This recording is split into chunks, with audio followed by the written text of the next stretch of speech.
In the world of female founders, there are two things that are sold to us the most.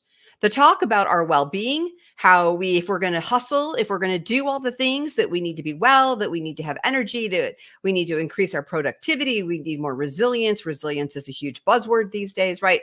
If we're going to do all the things, wear all the hats, be moms, be entrepreneurs, be mothers, I said moms, be wives and sisters and caretakers. I care for a parent with Alzheimer's. So I'm being pulled in a variety of different directions, as are most women. It's not something unique to me. It's something we all deal with, right? Especially female founders who are taking on this added responsibility of wanting to grow their dream. Or maybe you're already stepping into the dream. It's not a dream anymore. It's a business and they're excited about it, but they're trying to figure out, and their well-being is maybe being hit. They're tired, they're exhausted, they're frustrated. They're trying to do all the things and wondering how they'll ever find the time to do it all. So that's well-being, right? And then there's this marketing side. Everybody wants to sell a business something to you if you're a female founder. You need to have a great website, and you need to know how to design that website and how to maintain it. You need to know how to build an email sequence and how to nurture your email list as you build it. You need to have a funnel. And of course, you need to have opt-ins with your funnel. You need to have a customer journey, right?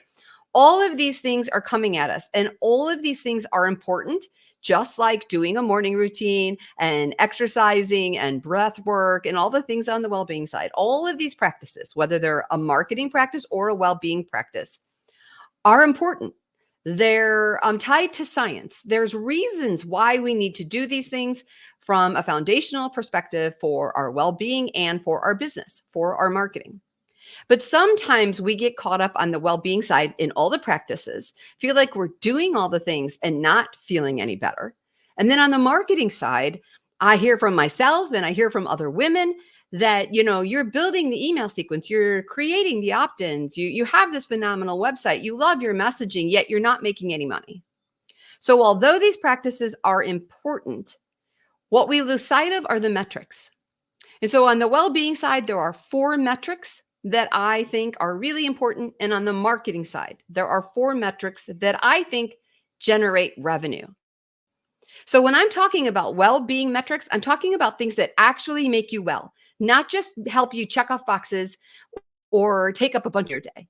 And when I talk about marketing metrics, I'm talking about stuff that generates revenue, actions that generate outcomes, that generate money to go in your pocket so that you can continue to grow your business. And that's what the Summer Challenge is all about. What would happen if we paid attention to just the metrics, built our practices around the metrics? Then I believe we would be well, and we would have money in our pocket, and we would start that journey of what it would look like to create a bespoke well-being practice that nurtures us, that excites us, and that inspires us, and what it would be like to have an effective marketing metrics practice, right? That would actually generate revenue, that would actually create brand loyalty, that would increase our visibility, would have the people that are in your programs sharing your programs, right? All of that we're going to measure. And that's what we're going to spend the summer doing. So let me go ahead, and I'm going to share my screen here and show you a little bit about the workbook. Oh, one more thing before I do that. When I first created the Summer Challenge and I first set it out to my professional group, it was called the June 30-Day Challenge. After speaking to the women in my professional group and a few other women who will be joining us that are just coming in for the challenge, they were concerned that June was going to be a busy time with graduation. Their kids are just coming home from school, grammar school or college, depending on how old you are. And all of this stuff was going on. And they're like, maybe it'd be better if you had a June challenge, right? A July challenge. So then I thought, let's look at it like this. It's a summer challenge, meaning you fit it into your summer, whatever it looks like. If you only focus on these 8 metrics in June, so be it. I am going to focus on these 8 metrics all summer. And instead of killing myself for, 4 weeks and then needing a break, I'm going to spread it out. And I'm going to share how I'm doing that with you in our live weekly calls.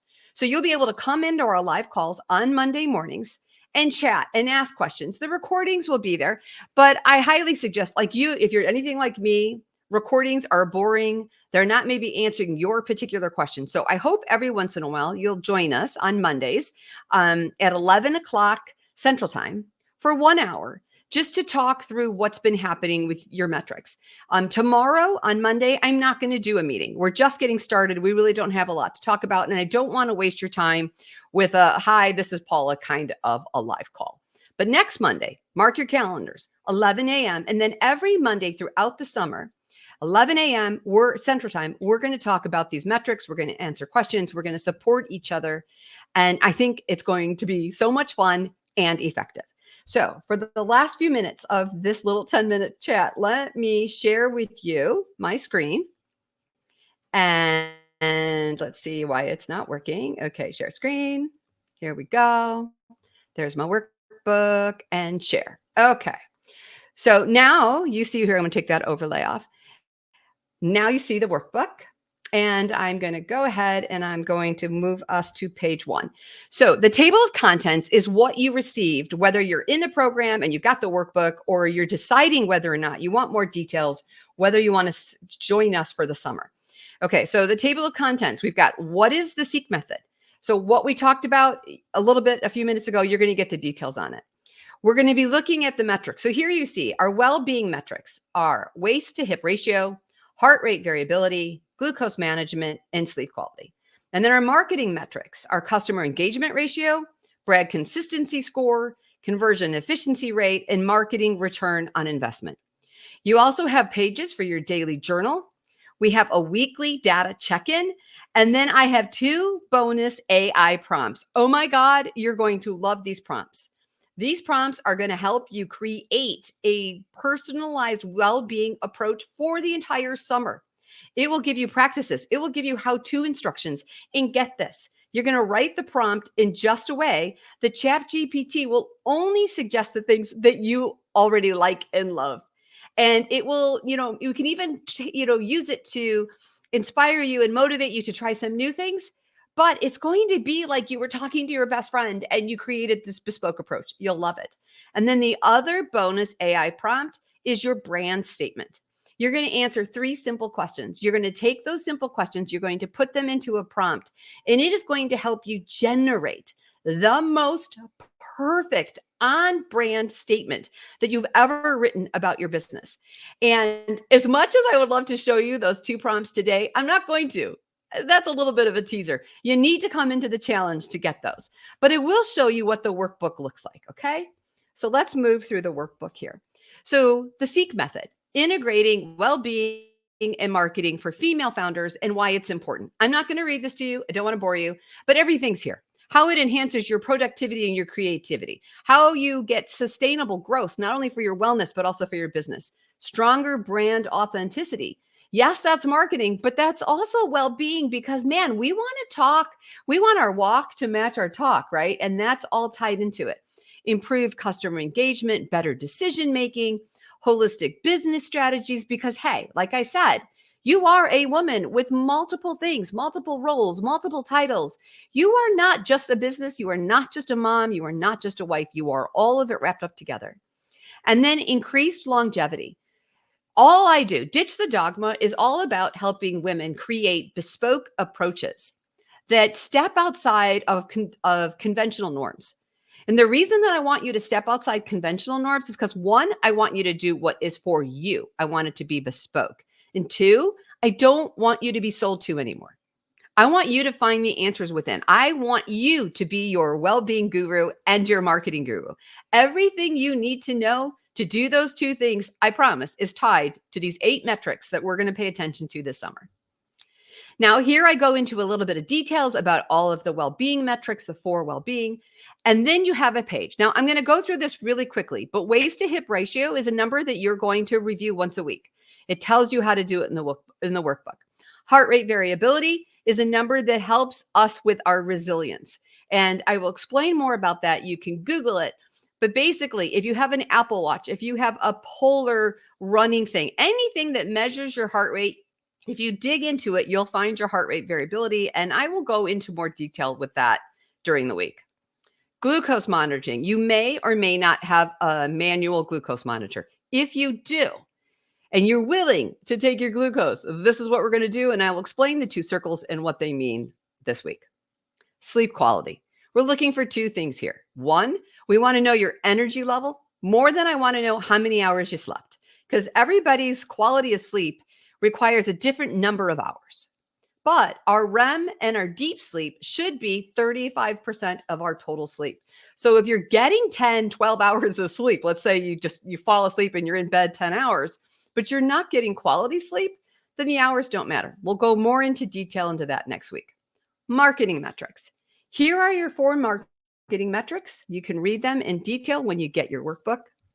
And then we're going to break down each one. Each week, we're going to have a goal and an action, and then we're going to come up with either a ratio or a rate or whatever our numbers are. I will explain all of that, like I said, next week when we dig into all of this. So brand consistency score, your conversion efficiency rate, your marketing return on investment. I also have included 30 days of journal pages, because I think journaling during this process is really important. I'm a fan of the artist way. You may have something that you like. If you want to learn about the artist way, I'll teach it to you during the summer challenge. But that's what these pages are for. And then we get into our weekly data. That's when we're going to take these metrics and we're going to own them. We're going to share them with everybody, and we're going to progress, because that would make progress. That's our ultimate goal. Data matters. And are you making progress? That's it. No, necessarily not success. That has so many nuances to it. We're talking about data, that it matters, and let's progress. And then we have our 2 prompts that I was telling you all about. Now, I want to stop sharing my screen here for just one more second and let you know of what I want you to do when you print out your workbook. For those of you here, I'll put it over here so you can see it. For those of you who have decided to join us for the summer, and I'm sorry, this is going to be more like a 15-minute message instead of a 10-minute one. If you decided to join us, I want you to print your pages single-sided. And I know it's a little bit of wasted paper, but it'll be so worth it. And then put them in a binder, okay? And the reason I want you to do that, as you can see in my binder here, I want you to be able to take notes on the back side of your pages. So much of this is about A/B testing. It's about seeing what works and what doesn't. That's what A/B testing is. It's about trying on new things. It's not about creating something and saying, oh, I love it, so now I have an opt-in and I'm done. Because if that opt-in's not working for you, we need to change it up, okay? So I want you to do this. I want you to print your book. And then when it comes to your journaling pages, you have 1 page. If you're doing the artist way and you fill up 3 pages, you can add them. That's the whole point of taking this and customizing it. As you can see, my book says June, but the new workbooks are going to have a summer cover. And if you've already printed your June book, I will send you a PDF, adjust the summer cover to change it up. Or if you want a June, July, and August, I'm more than happy to do that. So this is it. I hope you're going to join us. It's a minimal investment to spend the summer seeking your well-being and your marketing metrics. I really believe that this is so different. Nobody really in the marketplace is doing this. People want to talk about things that are easy to teach. What's easy to teach are, let's do a yoga practice. Let's create an email nurturing sequence. Making it work for you, actually generating the number, the data that you want. Is it lowering your heart rate variability? Is it lowering your waist to hip ratio? Is it increasing your conversion rate? Is it building brand loyalty? Having the things, doing the things, and checking the boxes doesn't matter if you're not paying attention to the metrics. So I hope you'll join me this summer and pay attention to your metrics for your well-being and marketing. We're going to break through conventional norms. We're going to ditch all that damn dogma for good. And you're going to become your own wellness guru, well-being guru, and your own marketing guru. I hope you'll join us. See ya.